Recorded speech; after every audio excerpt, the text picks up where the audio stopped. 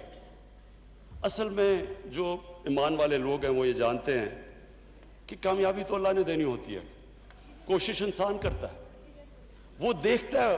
وہ پھر سے میں یہ کہوں گا، وہ غریب کی آواز سنتا ہے.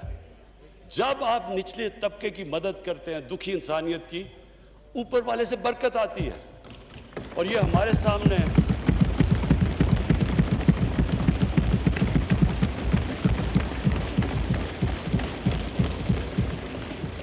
میں دو مثالیں دینا چاہتا ہوں اسپیکر صاحب.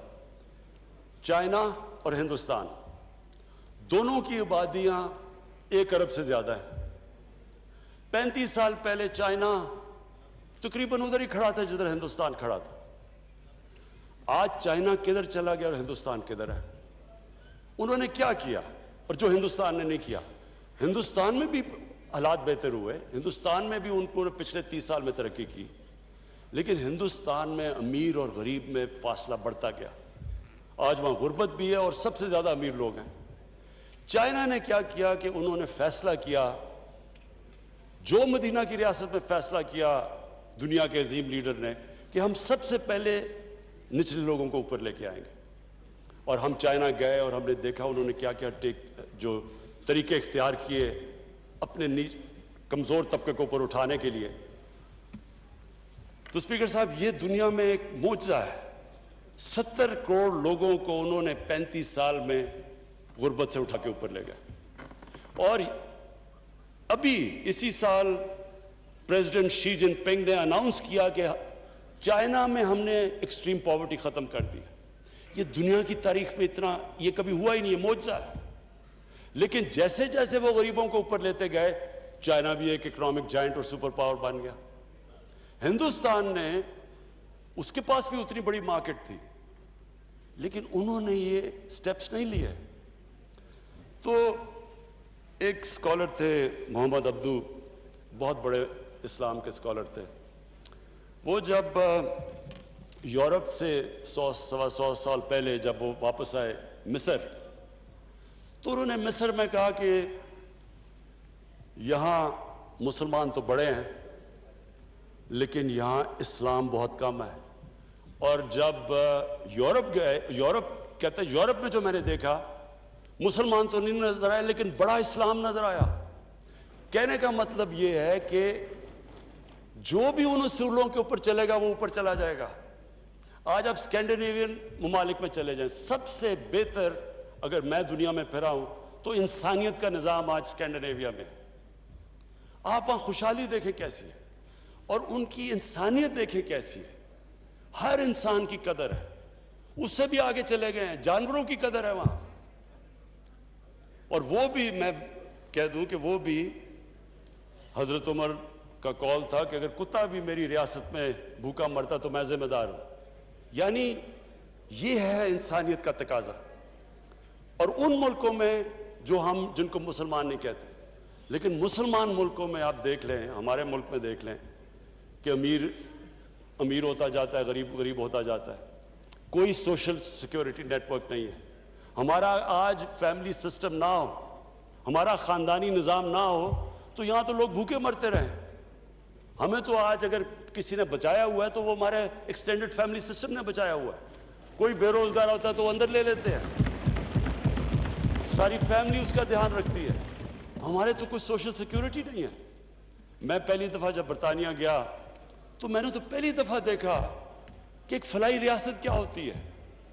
آپ کوئی آدمی کسی گورنمنٹ کے بیمار ہو، آپ کسی ہسپتال میں چلے جائیں، آپ کا مفت علاج تھا. سارے غریب سے غریب آپ ہوں، آپ کو مفت تعلیم ملتی تھی اور کوالٹی کی تعلیم ملتی تھی.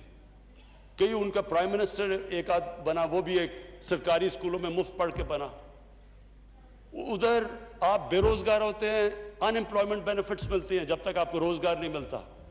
عدالت میں غریب آدمی جاتا ہے, اس کو لیگل ایڈ ملتی ہے مفت کی, اس کو وکیل ملتا ہے.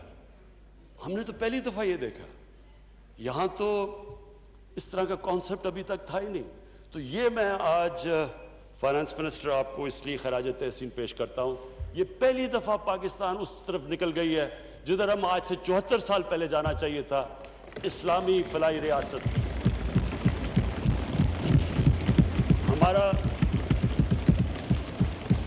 ہم نے 500 ارب روپیہ ہم نے رکھا ہوا ہے, ایک نیا پروگرام لے کے آ رہے ہیں, کامیاب جوان, کامیاب پاکستان. کامیاب جوان اس کا حصہ ہے, اوور آل کامیاب پاکستان. اور مقصد اس کا یہ ہے کہ ہم 40 سے 50 لاکھ جو ہمارے سب سے نچلا طبقہ, اور ہمارے پاس تقریباً سارا ڈیٹا بیس تیار ہو گیا ہے. انشاءاللہ ہمارے پاس اگلے مہینے تک سارا پاکستان کا ہم اپنا ڈیٹا بنایا ہے کہ ساری انکم لیولز کے ہمارے پاس اب ڈیٹا آ گیا ہے کہ کون سی فیملی کے کتنے پیسے ہیں, کتنی انکم ہے. اور اس کے مطابق ہم نے یہ فیصلہ کیا کہ جو نچلا 40 سے 50% خاندان ہیں ان کو ہم اس کامیاب پاکستان کے نیچے لانے لگے. 500 ارب ان کے لیے ہم نے ڈیڈیکیٹ کیا ہے. اس میں 4 چیزیں ہوں گی. سب سے پہلے سستے سود کے بغیر قرضے. کسان جو ہوں گے ان کو 3 لاکھ دیں گے سود کے بغیر قرضہ, چھوٹے کسانوں کے لیے. اور جو شہر کے اندر ہم ان کو پیسے دیں گے تاکہ وہ اپنا کوئی کاروبار شروع کر سکے. دوسری چیز ہم اسپیکر صاحب ان کے لیے وہ کام کر رہے ہیں جو میں ہمیشہ سوچتا تھا کہ اللہ نے کبھی موقع دیا تو وہ ہم اس ملک میں کریں گے. Health card, health insurance. جو میں اپنے جو ہمارے پی ٹی آئی کے 3 صوبے ہیں, پنجاب, پختونخوا اور جی بی, ان کو میں آج خاص یہ اس لیے مجھے خوشی سے میں ان کی تعریف کرنا چاہتا ہوں. اور بلوچستان وہ ہماری کولیشن گورنمنٹ ہے, ادھر بھی میری جام کمال سے بات ہو چکی ہے کہ سارے شہریوں کو ہم نے, سارے جتنے بھی خاندان ہیں ان سب کو ہم نے ہیلتھ انشورنس دینی ہے.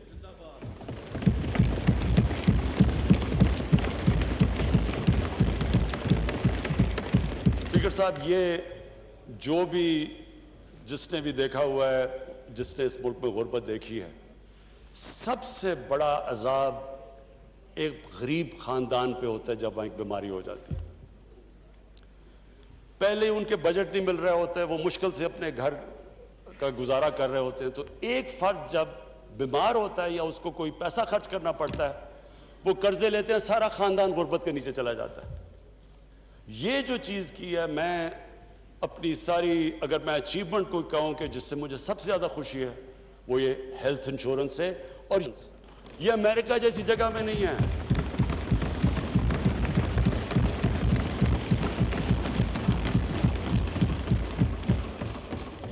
اسپیکر صاحب, ڈیولپڈ ملکوں کے اندر بھی پریمیم دینا پڑتا ہے ہیلتھ انشورنس کا.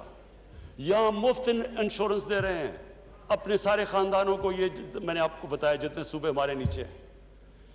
اور یہ صرف ایک ہیلتھ انشورنس نہیں ہے اسپیکر صاحب, یہ ہیلتھ سسٹم ہے. یہ اب پاکستان میں ماڈرن ہیلتھ سسٹم انشاءاللہ بنے گا. وہ کیسے؟ اب کیا ہوتا ہے کہ سرکاری ہاسپٹل صرف بناتے ہیں دیہاتوں کے اندر, چھوٹے شہروں میں. بڑے شہروں کے اندر صرف کمرشل ہاسپٹل بنتے ہیں, پرائیویٹ سیکٹر صرف وہاں آتا ہے, کیونکہ چھوٹے شہروں میں وہ پیسے نہیں دے سکتے. غریب آدمیوں کے پاس بائنگ پاور نہیں ہوتی, تو وہ وہاں ہاسپٹل نہیں جاتے. یہاں سرکاری ہاسپٹل جب آپ لے کے جاتے ہیں ڈسٹرکٹس میں, وہاں ڈاکٹرز نہیں جاتے. وہاں آپ ہاسپٹلز دیکھیں وہ خالی پڑے رہتے ہیں, بڑی مشکلوں سے ایکسٹرا پیسے دینے پڑتے ہیں. پختونخوا میں انہوں نے ایکسٹرا ان کے لیے پیسے دیے تاکہ ڈاکٹرز جا سکیں. اب یہ جو ہیلتھ کارڈ ہے, اس سے اب دیہاتوں کے اندر لوگوں کے پاس بائنگ پاور آ گئی ہے. وہ اپنا علاج کروا سکتے ہیں, وہ پیسے دے سکتے ہیں. اور ہیلتھ کارڈ صرف سرکاری ہاسپٹل میں نہیں,